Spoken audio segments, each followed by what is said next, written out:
L'histoire des hôpitaux, une émission de Georges Lens et Frédéric Gelbert. Bonjour Hamida Chaouki. Bonjour Frédéric. Donc, dans cette Europe occidentale, avec un système de santé dont on ne peut pas dire qu'il soit très performant, arrive un séisme vers les années 1300 et quelques. C'est quoi ce séisme ? Tout simplement une épidémie de peste, une pandémie qui ravage le monde, on peut dire, asiatique, arabo-musulman, européen. Pour situer, Londres comptait 7 millions d'habitants et à l'issue de la Grande Peste, 1348-1352, 2 millions de survivants pour les chroniqueurs. Donc on était bien au-delà de 50% de mortalité. Dans certaines cités, on a dépassé les 75% de mortalité. Guy de Chauviac, par exemple, rapporte qu'il ne restait de survivants que 25% de la population de la région Montpellier-Avignon où il résidait. Ainsi, ça a été un énorme séisme. Alors comment ce séisme est survenu ? Mirko Grmek, qui est un immense historien de la médecine, qui est malheureusement décédé il y a quelques années, énonce le concept de pathocénose. Et par rapport au Covid, on peut à certains égards faire un rapprochement. Pathocénose, c'est-à-dire c'est les conditions environnementales qui se modifient, les relations entre les animaux et l'humain, des troubles climatiques, éventuellement des guerres. Et ainsi survient un nouveau germe, une nouvelle bactérie, et qui emporte en quelque sorte, qui a une pathogénie nouvelle, qui peut être effroyable comme la peste, qui heureusement est moins pathogène pour ce qui concerne le Covid. Et survient, on a commencé à parler de pathocénose, ce concept, avec l'émergence du sida, du virus du sida. C'est un virus qui est sorti de la forêt, comme il peut sortir d'un environnement qui a été modifié. Mais on parle déjà de peste dans l'Antiquité. Alors est-ce que c'est vraiment un nouvel agent pathogène qui arrive en 1300 et quelques ? Alors, c'est le même bacille parce que les études génétiques ont démontré que la peste justinienne, donc au VIe siècle, était aussi due au bacille de Yersin. Donc ce n'est pas tout à fait un nouveau agent pathogène. Oui, mais durant 6 siècles, il n'y avait plus de peste, et ce qui fait que les populations étaient vierges de toute immunité, très probablement. Ensuite, dans la transmission, on pense que c'est une transmission entre le rat, la puce et l'homme. Et donc dans cette transmission, il est probable qu'il y ait eu une modification des comportements donc cette épizootie a été modifiée aussi par les conditions de vie des parasites. Mais vous disiez que c'était venu depuis la Chine, le monde arabe, jusqu'à l'Europe occidentale. Donc on a déjà un bacille qui suit en gros la route de la soie. Tout à fait. En fait, la peste apparaît en Chine en 1331 et elle progresse relativement modestement. Les chroniqueurs disent qu'elle progresse de 1 à 2 km par an, donc modestement. Juste une question, est-ce qu'elle a fait autant de dégâts en Chine que chez nous ? Oui, absolument. Mais néanmoins, elle progresse. On la retrouve dans la zone des Kirghizes en 1337. Mais il se passe que en 1346-47, les Mongols de la Horde d'Or assiègent la ville de Kaffa en Crimée, qui est tenu par les Génois. Et durant ce siège, en fait, eux-mêmes, les Mongols, sont touchés par la peste. Et il semblerait, la légende dit qu'ils aient utilisé pour la première fois la guerre bactériologique, qu'ils aient envoyé des cadavres dans l'enceinte de la ville. Bon, ça c'est la légende. Toujours est-il que les Génois, eux, malades, donc gagnent l'Europe occidentale et Venise via les bateaux. Donc, ce sont bien des routes commerciales. Absolument, suivent les routes commerciales. Et donc, la peste frappe l'Europe occidentale en 1348. Donc, on a des grandes paniques. Alors, au niveau de la pathocénose, on a une modification dans les décades qui précèdent de la climatologie, avec la réapparition de disette et de famine. Donc les corps, une forme de dénutrition, de malnutrition. Un peu des conditions comme la grippe espagnole après la Première Guerre mondiale, où on avait des populations qui étaient déjà très affaiblies. Donc là, ce sont des problèmes, et je rappellerai d'alimentation. Je rappellerai la productivité. Pour un grain semé, on a 3 grains récoltés. Et il faut attendre la Révolution française avec des révolutions agraires pour passer de 1 grain semé à 7 à 8 récoltés. Donc vous voyez la précarité, le déséquilibre très fragile. Il suffit d'une sécheresse. Une sécheresse, trop d'humidité, trop de pluie, un gel. Et donc on a cette modification climatique. On a aussi le début des guerres de 100 ans. Début de la guerre de 100 ans, avec des organisations dans les campagnes, donc les récoltes elles-mêmes sont beaucoup plus précaires. Qui aggrave les famines. Qui aggrave le pillage, et donc ça peut... On est dans cette problématique de pathocénose. Et donc la peste se répand, et donc le dogme de cito, longe, tarde, en latin, vite, loin et longtemps, fuir. Vite, loin et longtemps. Et en même temps, ce dogme fait que la peste se propage parce que les habitants fuient les villes et vont diffuser la maladie dans les campagnes.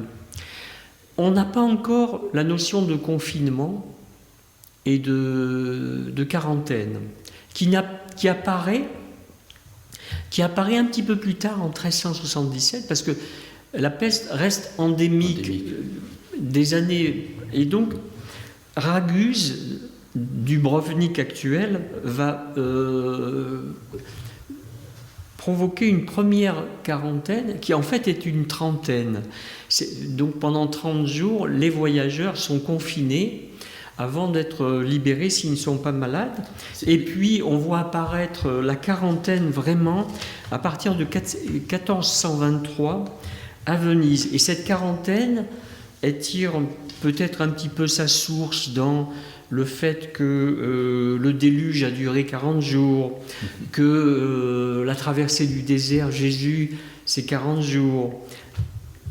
J'ai noté aussi, par exemple, après un accouchement, ce qu'on appelle les relevailles qui durent 40 jours. C'est symbolique. C'est symbolique. Mais est-ce que ça veut dire qu'ils ont compris qu'il y avait une contamination ? Alors, une contagion, à savoir le contact humain, le contact aérien, la respiration probablement, et le mot contagion vient de contact, et non pas de transmission de bactéries, puisqu'on n'a pas encore cette notion de contamination par les bactéries, mais par contre de contact. Et donc ce qu'ils appellent la contagio, c'est effectivement le contact, et donc ils essayent de fuir néanmoins le Alors comment est-ce qu'ils expliquaient cette maladie ? Ils ont repris finalement le mauvais air par l'air qui était putride, qui était vicié. Et donc on partait sur des principes de fumigation, d'aération, d'utilisation beaucoup du feu avec des herbes odorantes, du bois. Donc le feu était utilisé aussi pour brûler les vêtements, les objets qui avaient été utilisés par les... Donc ils étaient aussi un petit peu dans le vrai par rapport à la désinfection, mais ils n'avaient pas cette notion quand même de transmission par les bactéries. Un agent pathogène. Mais quand on pense à la peste, on imagine des représentations avec des gens qui ont des espèces d'abcès un peu partout. Alors comment ça se développe? Alors la peste est bubonique, avec les ganglions qui sont dans un premier temps incisés, ce qui est effectivement continue de répandre la maladie.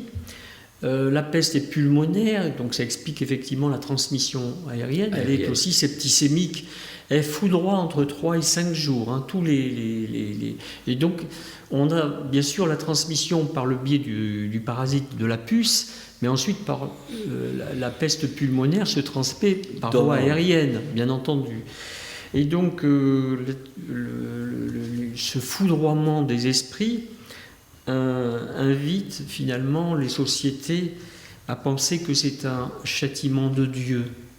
Et donc, nombre de prières, redoublement des prières, des supplications, des processions. Dans certaines régions, on interdit les jeux, les boissons, les jurons, le travail du dimanche, la pêche les jours fériés dans certaines régions d'Espagne. L'utilisation de vêtements trop riches, il faut revenir à une forme de simplicité pour conjurer finalement le sort. Donc, oui, ça veut dire que c'est quand même un malheur qui est envoyé par Dieu. Par Dieu. Et donc, c'est pas le cas en France, mais en Italie, dans l'Europe occidentale, des formes de comportements sectataires avec l'apparition des flagellants. Donc, on voit ils des se punissent eux-mêmes. Qui se punissent, qui se flagellent pour, finalement, vis-à-vis de l'injonction par rapport au mal. On recherche un coupable et on en revient aussi sur les persécutions des juifs, des étrangers, des mendiants, des pèlerins, des musulmans, des lépreux. C'est l'historien David Nirenberg qui a fait un grand travail sur cette recherche finalement des coupables.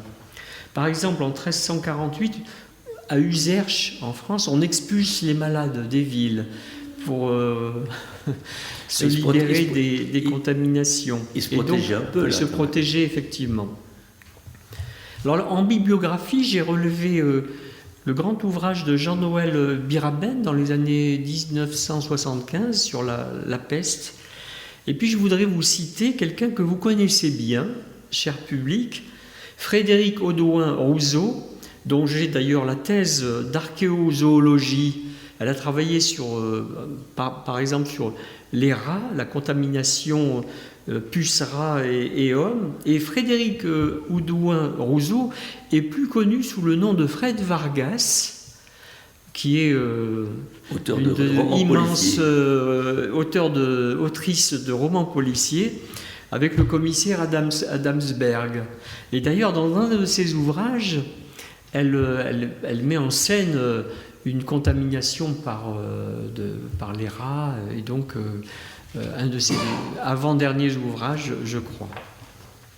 Et pour revenir à cette peste, quel était le taux de létalité ? Ils mouraient tous ou il y avait quelques survivants ? Non, entre un tiers et 50% de mortalité sur l'ensemble des populations d'Europe occidentale. Mais c'est ceux qui étaient malades, est-ce qu'il y en a qui en échappé ? Alors Guy de Chauviac a été atteint de la peste et il a survécu.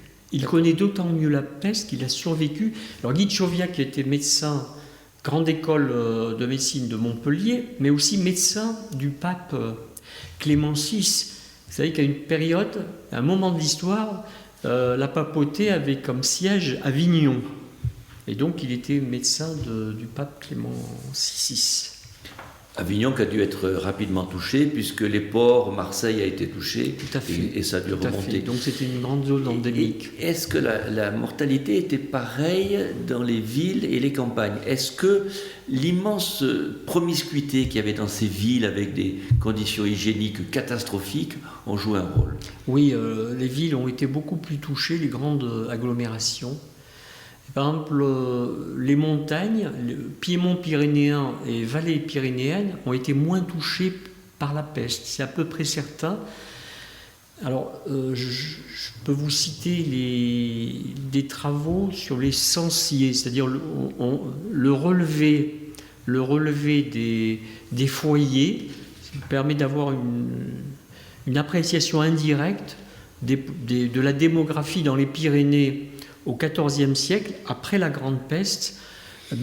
Les Hautes-Pyrénées restaient un espace peut-être le plus peuplé de la région Occitanie après la Grande Peste, parce qu'effectivement, une grande partie des populations avaient échappé à la maladie. Et alors donc, après une catastrophe pareille, des villes où il reste 20% de la population, dans l'ensemble de l'Europe, je crois que c'est autour de 30% de la population qui disparaissent. Donc il y a des conséquences démographiques, économiques, sociales. Est-ce que ça a eu des répercussions sur le fonctionnement de la société? On retrouve des révoltes par la suite, des révoltes paysannes, la guerre de 100 ans qui se prolonge jusqu'en 1453, des guerres, et le XIIIe siècle, sur nos régions, l'Occitanie par exemple, ont vu l'émergence de bastides et de villes franches. Il y avait un essor démographique important.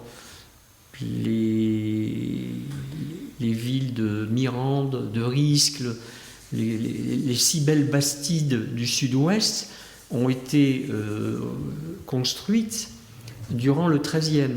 Il est évident que la peste a donné un grand coup d'arrêt à la démographie, l'expansion démographique, et donc grand coup d'arrêt à l'implantation des bastides et des villes franches, par exemple. Donc ça a entraîné une sorte de renouveau de la campagne, quelque part, qui se sont retrouvées plus riches, qui ont été moins touchées.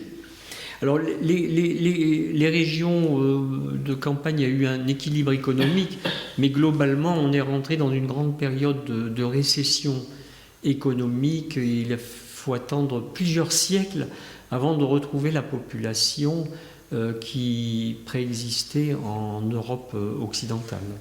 Alors on a vu tout à l'heure qu'il y avait des différentes manifestations mystiques, de processions, d'appels à la divinité. Est-ce que sur le plan des croyances, on a eu aussi une sorte de renouveau, de rénovation? Alors, jusqu'à un certain point, puisque la peur de mourir sans prêtre a fait que Clément VI accorde le pardon, même sans la présence de prêtres, à tous les patients qui étaient qui mouraient de la peste, qui étaient en situation d'agonie.